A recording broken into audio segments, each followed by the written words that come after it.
Bonjour à toutes et à tous, dans cette vidéo nous allons voir comment résoudre une équation différentielle homogène d'ordre 1 à coefficient continu. Donc notre cadre,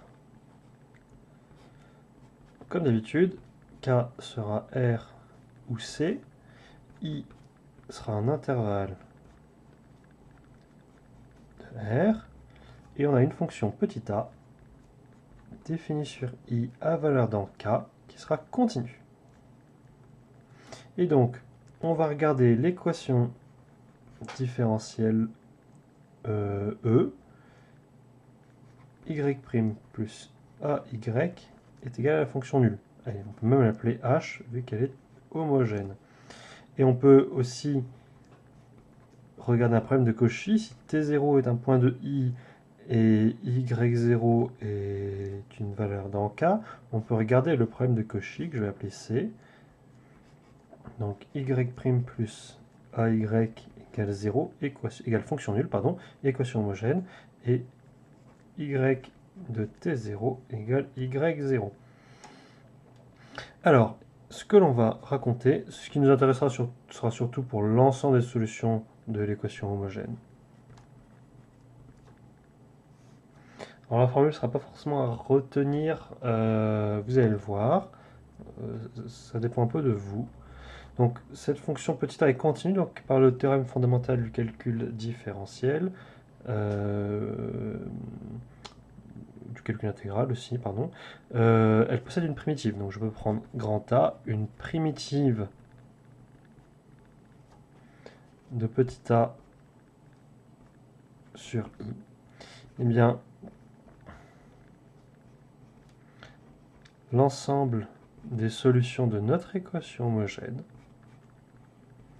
c'est l'ensemble des fonctions définies sur I à valeur dans K et qui à T donne une constante fois exponentielle moins grand A de T pour cette constante A quelconque. Et notamment, le problème de Cauchy, c'est A une seule solution. Disons que c'est le théorème de Cauchy-Lipschitz linéaire homogène d'ordre 1. En soi, c'est pas très intéressant. Donc on démontre et puis on voit ce qui se passe. Et on donne un exemple. Alors, donc, on va montrer que l'ensemble des solutions de cette équation, c'est cet ensemble-là. Donc il faut montrer que toute solution est dans cet ensemble et que toute fonction de cet ensemble est solution. On va commencer par le deuxième, c'est le plus simple. Donc si je prends K, une constante, je prends F défini sur I à valeur dans grand K qui à T donne constante fois exponentielle moins grand A de T. Alors, grand A est une primitive, donc est dérivable. L'exponentielle est dérivable, on multiplie par une constante, on fait un moins 1. Bref, c'est par opération sur les fonctions dérivables. Grand F est dérivable. Et si t est un point de I, on peut dériver immédiatement f' de t. Ça fait donc moins grand A' de t, ça fait moins a de t fois k exponentielle moins grand A de t. Donc ça fait a moins a de t fois f de t. Bref, f' plus a fois f, c'est la fonction nulle. Donc f est bien solution de notre équation différentielle linéaire homogène. Réciproquement,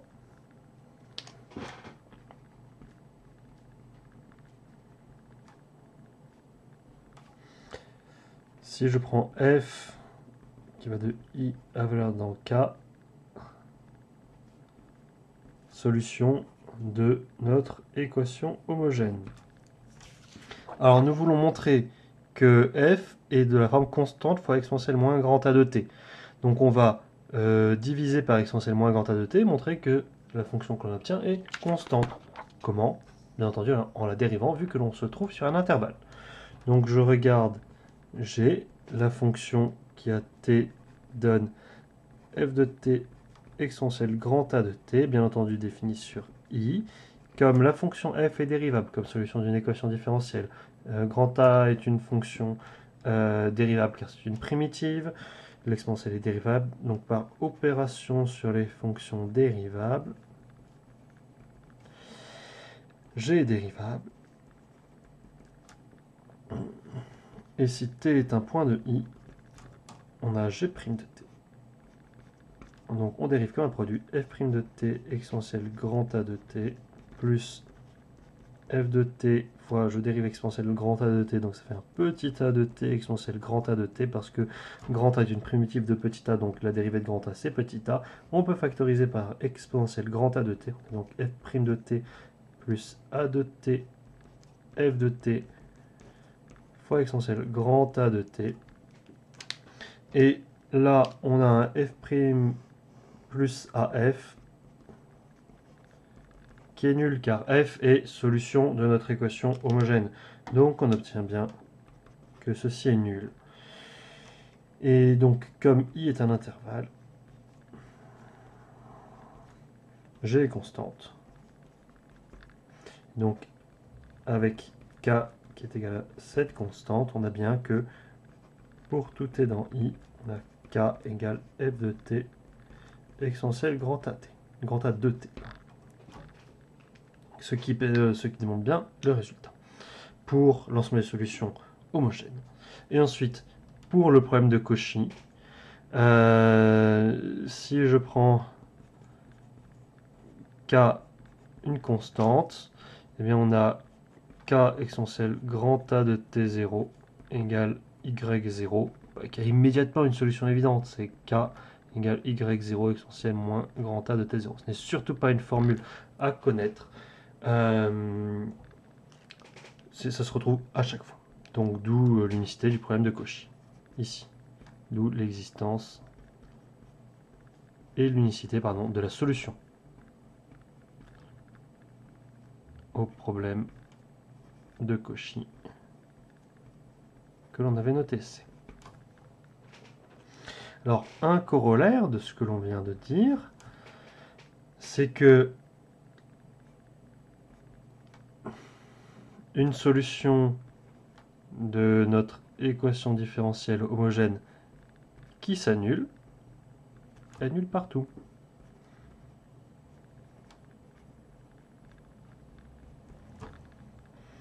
Donc, pourquoi? Parce qu'on a notre solution est de la forme constante fois une exponentielle. Une exponentielle ne s'annulant jamais. Une solution avec k différent de 0 ne s'annule jamais.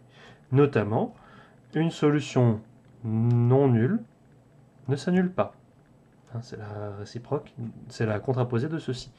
Si on a une fonction, une solution homogène qui n'est pas partout nulle, alors elle est partout non nulle. Et ça va nous servir en pratique à résoudre une équation. Alors, un exemple. Disons que on va résoudre le problème de Cauchy. Y' plus x, y égale 0, et puis on va prendre y de 0 égale 2. Encore une fois, cette première ligne, il faut bien la lire comme étant pour tout x dans ici, R, y' de x plus x, y de x égale 0. On peut le signifier, il faut prendre un petit peu l'habitude de lire ceci. Je sais que certains ont parfois un peu de mal là-dessus. Donc pour tout x dans quoi? Cette équation, on la définit sur R. Y' de x plus x, y de x égale 0. Donc on résout ceci sur R.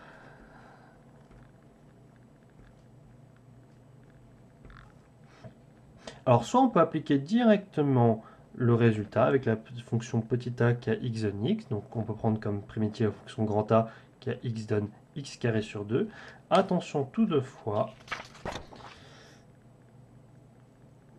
une source monumentale d'erreur, c'est l'oubli de ce moins, ici.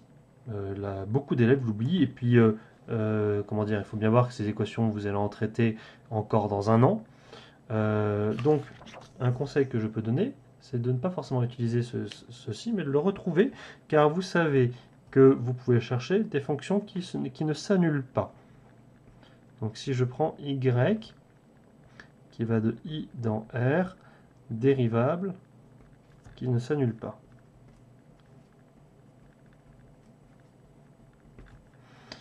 Ben, si je prends x dans R, je peux dire que y' de x plus xy de x égale 0. Ceci équivaut à y' de x sur y de x égale moins x. Donc ça équivaut à logarithme de valeur absolue de y de x. Là, on reconnaît toujours une dérivée logarithmique égale exponentielle de moins x au carré sur 2. Alors, plus constante. On va être léger là-dessus. Donc là, il y a une petite imprécision.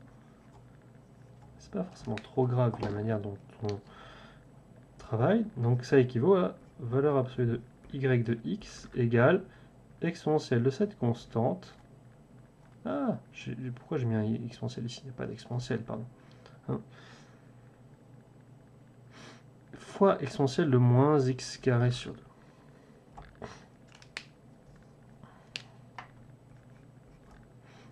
Et ça, c'est une constante, alors strictement positive, mais on a pris la valeur absolue ici.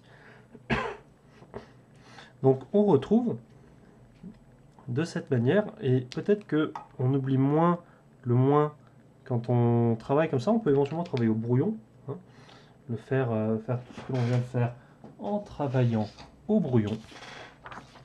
Bref, on trouve que l'ensemble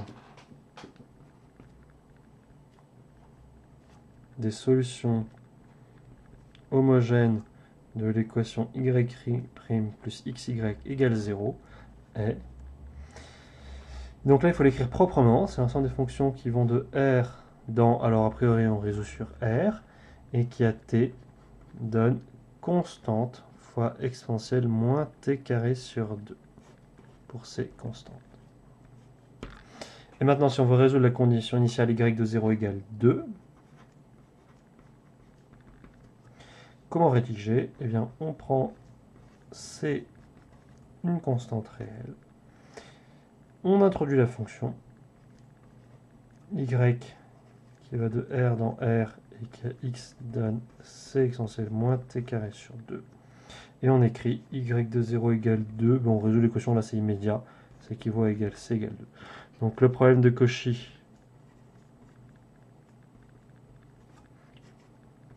y' plus xy égale 0, y de 0 égale 2, a une solution. C'est la fonction qui va de R dans R et qui à t donne 2 exponentielle moins t carré sur 2. Alors dans ces cas très simples, on aurait pu aussi exhiber une solution. C'était vraiment très facile, mais disons que au pire, on revient à résoudre une simple équation linéaire à une inconnue. C'est vraiment immédiat. Voilà pour la méthode de résolution des équations différentielles linéaires d'ordre 1. Encore une fois, ce serait bien de savoir retrouver, de connaître cette formule. Attention au moins, c'est une source d'erreur. Donc, il faut toujours savoir, hop, passer par ceci, éventuellement griffonner rapidement. Y' plus AY égale 0, ce équivaut à Y' sur Y égale moins A, en justifiant avec Y non nul. Ça équivaut, et là, logarithme de valeur absolue de Y égale moins grand A. Et encore une fois, ce équivaut, il faut faire, c'est plus constante ici. Et donc ce équivaut, valeur absolue de Y égale constante strictement positive fois exponentielle de moins grand A. En faisant cela, ça permet de ne pas oublier le moins qui arrive naturellement. Et c'est la principale source d'erreur que l'on retrouve sur les équations différentielles d'ordre 1. Voilà pour cette vidéo. Dans la vidéo suivante, nous allons voir comment trouver un second membre, une solution particulière dans une équation différentielle linéaire d'ordre 1 qui possède un second membre.